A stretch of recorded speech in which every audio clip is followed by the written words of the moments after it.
NATO देशों ने रूस को चौतरफा घेरने की पूरी कोशिश कर ली है। नाटो ने रूस की सीमा के करीब एक महाविनाशक युद्ध अभ्यास शुरू कर दिया है। इस युद्ध अभ्यास में नाटो के 31 देशों में से 14 देश भाग ले रहे हैं। इसे आर्कटिक चैलेंज सैन्य अभ्यास 2023 का नाम दिया गया है। इस युद्ध अभ्यास को फिनलैंड में आयोजित किया गया है। फिनलैंड नाटो देश का नया सदस्य बना है और फिनलैंड की सीमा रूस से मिलती है। इस युद्ध अभ्यास में अमेरिका, ब्रिटेन, नॉर्वे, फिनलैंड सहित 14 देशों के 7,500 सैनिक, 1,000 से ज्यादा गाड़ियां और 150 से ज्यादा लड़ाकू विमान शामिल हैं। इसे फिनलैंड में आयोजित अब तक के सबसे बड़े सैन्य युद्ध अभ्यासों में से एक माना जा रहा है। इस युद्ध अभ्यास का आयोजन फिनलैंड के रोवाजार्वे में किया गया है। यह यूरोप का सबसे बड़ा तोपखाना परीक्षण मैदान है। यहां से रूसी सीमा की दूरी सिर्फ 2 घंटे की ड्राइव पर है।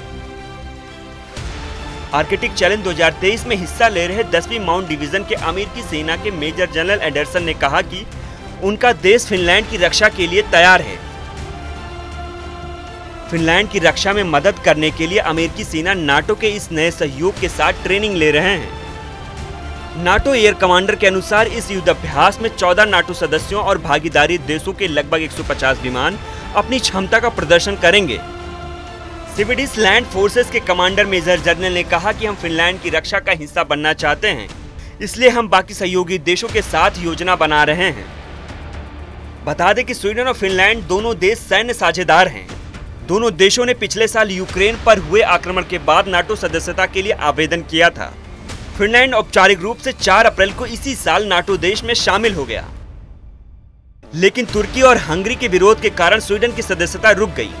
फिनलैंड के नाटो में शामिल होने से रूस सीमा का इस सैन्य संगठन की मौजूदगी दुगनी हो गई है। नाटो के इस युद्ध अभ्यास को लेकर रूस पूरी तरह चौकन्ना हो गया है। एक रिपोर्ट्स के मुताबिक रूस पहले ही धमकी दे चुका है कि अगर फिनलैंड में नाटो सेना की मौजूदगी दिखी तो फिनलैंड के लोगों को अपने घर के सामने परमाणु बम का खौफ रहेगा। जानकारी के लिए बता दें कि रूस ने पहले ही फिनलैंड की सीमा पर अपने सैनिकों की संख्या बढ़ा दी है। इसके अलावा रूसी रडार 24 घंटे फिनलैंड की सीमा पर निगरानी के लिए तैनात कर दिया गया है।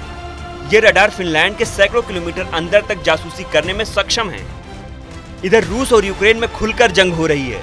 दोनों देश एक दूसरे पर जमकर बमबारी कर रहे हैं।